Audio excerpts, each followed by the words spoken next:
5, 4, 3, 2, 1, 0.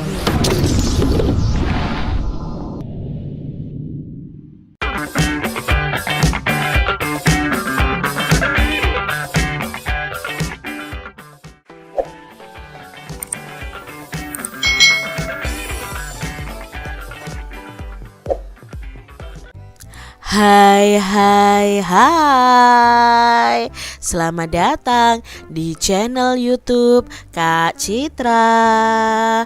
Apa kabar nih adik-adik semuanya? Kak Citra berharap kalian dalam keadaan yang baik, sehat, dan siap untuk belajar ya. Hari ini kita akan belajar bersama-sama untuk mata pelajaran tematik kelas 4 nih. Kita belajar di tema 9, Kayanya Negeriku, subtema 2, Pemanfaatan Kekayaan Alam di Indonesia, pembelajaran yang keempat. Mari adik-adik kita belajar dengan penuh semangat ya. Adik-adik, keanekaragaman sumber daya alam itu mempermudah manusia dalam memenuhi kebutuhan. Mengapa bisa demikian? Nah, karena adik-adik di sini dengan kita dengan adanya sumber daya alam itu mempunyai hasil yang sangat banyak seperti bahan makanan untuk kehidupan manusia. Jadi, jika sumber daya alam itu semakin berkurang, maka kebutuhan akan sulit terpenuhi. Jadi hendaklah kita itu melestarikan sumber daya alam yang ada. Adik-adik, setiap manusia itu ya memiliki kebutuhan. Nah, kebutuhan manusia itu dapat terpenuhi. Salah satunya diawali dengan pemanfaatan sumber daya alam. Nah, sumber daya alam di Indonesia yang menyangkut kepentingan orang banyak itu akan dikelola oleh negara dan dipergunakan sebesar-besarnya untuk kemakmuran rakyat. Misalnya nih adik-adik ya, ada sumber daya alam minyak bumi, batu bara, gas, dan air. Nah, oleh karena itu setiap orang memiliki hak yang sama untuk memanfaatkan dan menikmatinya. Meskipun demikian, setiap orang itu juga memiliki kewajiban untuk memanfaatkannya dengan bijak dan hemat. Adik-adik, di sini kewajiban kita terhadap sumber daya alam. Apa saja sih kewajiban kita? Yuk kita cari tahu bersama. Nah, sumber daya alam khususnya yang tidak dapat diperbarui, lama-kelamaan akan semakin berkurang dan akhirnya akan habis adik-adik. Nah, oleh karena itu kita harus melestarikannya. Usaha pelestarian sumber daya alam itu merupakan kewajiban kita sebagai anggota masyarakat. Nah, selanjutnya bagaimana cara melestarikannya? Nah, menghemat pemakaian sumber energi adalah salah satu contoh cara melestarikan sumber daya alam. Menghemat sumber daya alam tidak hanya berfungsi untuk melestarikan alamnya saja adik-adik. Nah, tindakan ini juga bermanfaat untuk mengurangi bahaya kerusakan lingkungan. Contohnya penggunaan bensin sebagai bahan bakar kendaraan bermotor. Nah, asap kendaraan bermotor yang timbul akan menyebabkan yang namanya pencemaran udara. Nah, berikut ini kewajiban kita terhadap sumber daya alam dalam kehidupan sehari-hari. Yang pertama adalah mengurangi kegiatan yang banyak menghabiskan sumber daya alam. Lalu pemanfaatan teknologi dan peralatan yang benar-benar ramah lingkungan adik-adik. Lalu menjaga dan melestarikan alam untuk kita itu bisa menjaga juga ketersediaan sumber daya alam. Yang keempat, kita harus melakukan reboisasi atau penanaman kembali untuk menjaga ketersediaan sumber daya alam terutama air. Karena apa? Tumbuhan inilah yang bisa meresap air adik-adik ya, atau menyerap air hujan yang lalu kita gunakan untuk kehidupan kita sehari-hari. Yang berikutnya adalah menggunakan energi-energi alternatif. Jadi inilah kewajiban kita terhadap sumber daya alam. Lalu hak kita apa? Nah, hak untuk memanfaatkan sumber daya alam itu apa saja?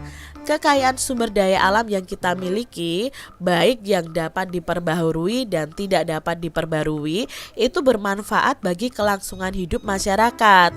Nah, setiap anggota masyarakat pun memiliki hak untuk memanfaatkannya. Hak untuk memanfaatkan sumber daya alam ini bisa dilakukan secara langsung maupun tidak langsung. Contoh nih, pemanfaatan secara langsung adalah hasil pertanian yang dapat langsung dikonsumsi oleh masyarakat. Adapun pemanfaatan tidak langsung artinya hasil dari sumber daya alam itu tidak langsung kita nikmati adik-adik, tapi haruslah diolah terlebih dahulu agar dapat dimanfaatkan untuk kepentingan masyarakat.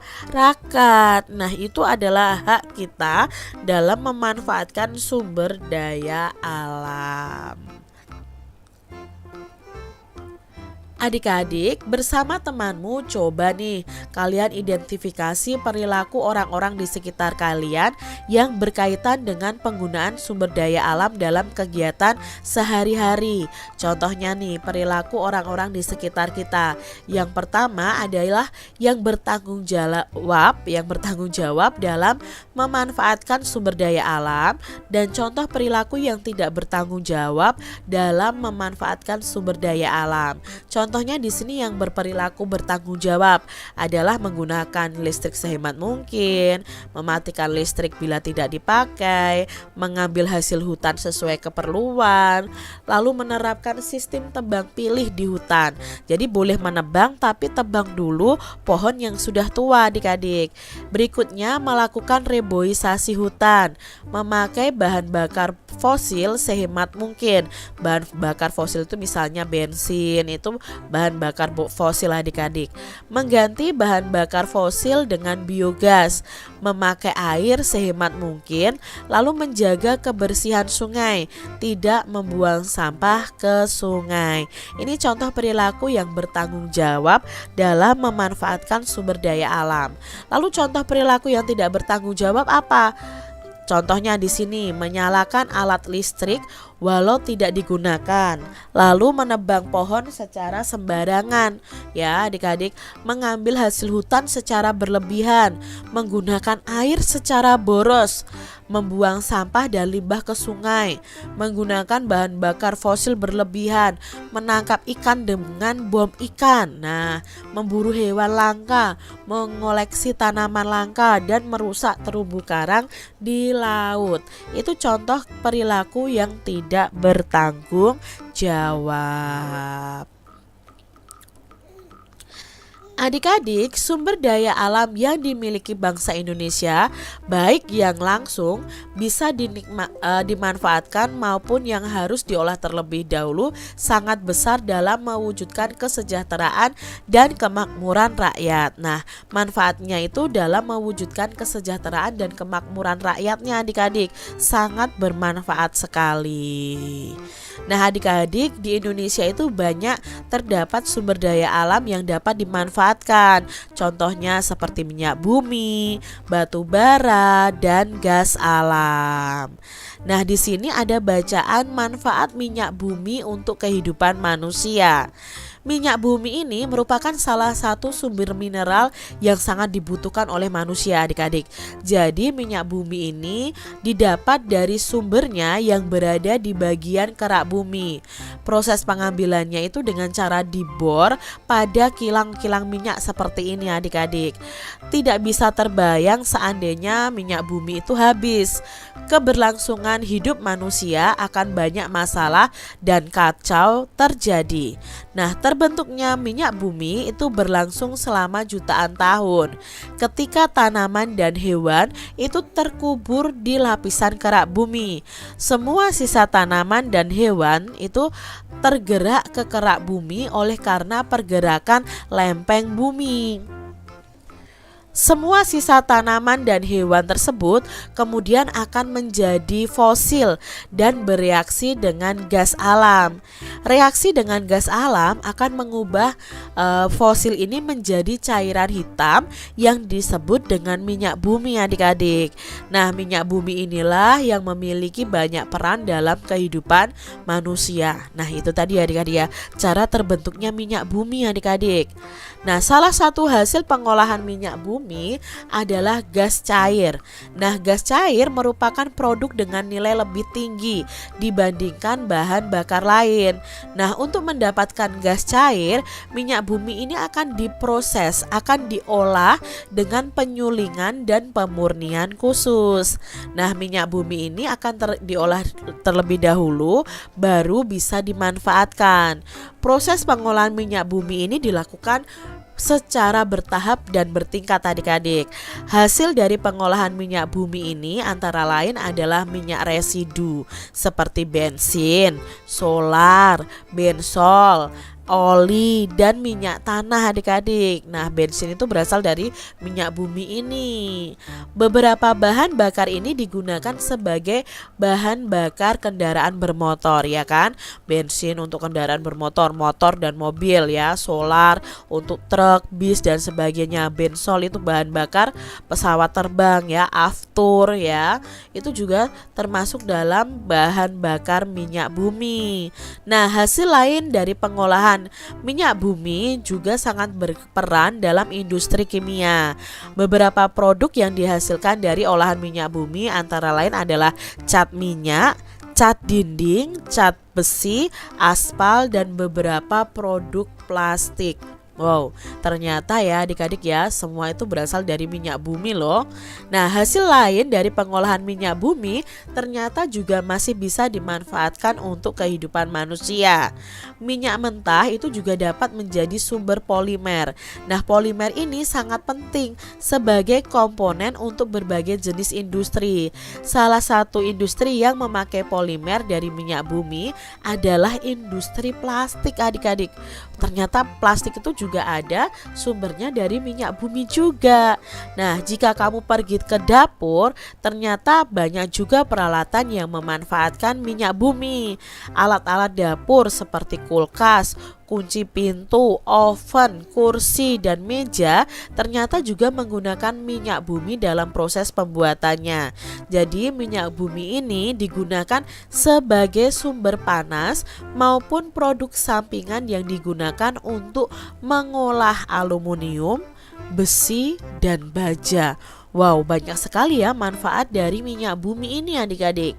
Nah, berdasarkan bacaan di atas, coba adik-adik sebutkan gagasan pokok dan gagasan pendukung dari setiap paragrafnya. Nah, di sini ya, paragraf pertama ini ada gagasan pokoknya adalah minyak bumi mineral yang sangat dibutuhkan manusia. Lalu gagasan pendukungnya apa? Oh, minyak bumi itu didapat dari sumbernya yang berada di bagian kerak bumi. Lalu proses pengambilannya itu dengan cara dibor pada kilang-kilang minyak. Paragraf kedua, gagasan pokoknya itu tentang terbentuknya minyak bumi selama jutaan tahun. Gagasan pendukungnya, sisa tanaman dan hewan itu tergerak karena pergerakan lempeng bumi, dan sisa tanaman dan hewan itu akan menjadi fosil dan bereaksi dengan gas alam. Itu ada di paragraf kedua. Lalu di paragraf ketiga, gagasan pokoknya itu adalah hasil pengolahan minyak bumi adalah gas cair. Gagasan pendukungnya adalah minyak bumi itu harus diolah dan diproses penyulingan dan pemurnian khusus. Itu di paragraf yang ketiga. Lalu ini paragraf 4, itu gagasan pokoknya bahwa hasil olahan minyak bumi itu berperan dalam industri kimia. Gagasannya pendukung apa? Nah, produksi hasil olahan minyak bumi antara lain ada cat minyak, cat dinding, cat besi, aspal, dan beberapa produk plastik. Di paragraf yang kelima, gagasan pokoknya itu tentang minyak mentah menjadi sumber polimer. Gagasan pendukungnya, polimer itu sangat penting dalam jenis industri ya, kegiatan industri. Nah, industri yang memakai bahan polimer ini adalah industri plastik. Berikutnya di paragraf 6, gagasan pokoknya itu banyak peralatan yang memanfaatkan minyak bumi. Gagasan pendukungnya apa? Nah, alat-alat dapur itu menggunakan minyak bumi dalam proses pembuatannya. Nah, minyak bumi itu digunakan sebagai sumber panas untuk mengolah aluminium, besi atau baja. Itu gagasan utama dan gagasan pendukung dari masing-masing paragraf. Adik-adik, salah satu kewajiban manusia adalah menjaga lingkungan alam. Apa yang terjadi nih adik-adik jika manusia tidak melaksanakan kewajiban tersebut? Nah, adik-adik bisa mencari jawaban pertanyaan tersebut dengan bertanya kepada narasumber di sekitar kalian. Boleh orang tua, boleh bapak ibu guru, atau orang-orang lain di sekitar kalian. Lalu kalian buat laporan wawancaranya. Nah, adik-adik, di sini kita buat peta pikiran dulu dari sumber energi minyak bumi. Jelaskan proses pembentukan minyak bumi. Nah, prosesnya itu terjadi karena sisa tanaman dan hewan yang telah menjadi fosil dan bereaksi dengan gas alam.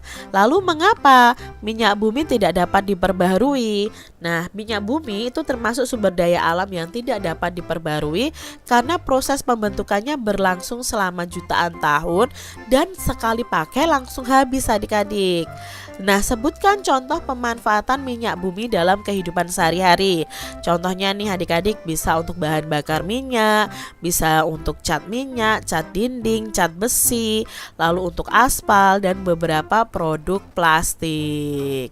Nah, adik-adik, kalian tadi ya Kak Citra minta untuk mewawancarai orang-orang di sekitar kalian. Ya, apa yang terjadi jika manusia tidak melaksanakan kewajiban? Lalu kalian buat laporan hasil wawancaranya seperti ini. Nah, pertanyaan yang diajukan apa? Apa sih akibat jika manusia itu tidak melaksanakan kewajiban terhadap lingkungan alam? Nah, jawaban dari orang-orang yang kalian tanya harus kalian tulis di kolom di tabel ya, di tabel jawaban. Misalnya narasumbernya orang tua, ketua RT, keponakan, tetangga, teman sekelas. Nah, kalian boleh menuliskan apa sih yang terjadi akibatnya jika tidak melaksanakan kewajiban terhadap lingkungan alam. Ketika kalian mewawancarai orang lain, jangan lupa untuk permisi, memperkenalkan diri, lalu menyampaikan tujuan wawancaranya. Selamat mencoba ya adik-adik. Nah, demikian tadi adik-adik pembahasan kita di tema 9, subtema 2, pembelajaran yang keempat. Semoga video pembelajaran ini bermanfaat untuk adik-adik semuanya. Dan sampai jumpa lagi di video pembelajaran Kak Citra selanjutnya. Tuhan memberkati. Jangan lupa tekan tombol subscribe, lalu tekan loncengnya, tekan juga tombol like, lalu share ke media sosial kalian. Jangan lupa untuk ikuti media sosial Kak Citra. Terima kasih.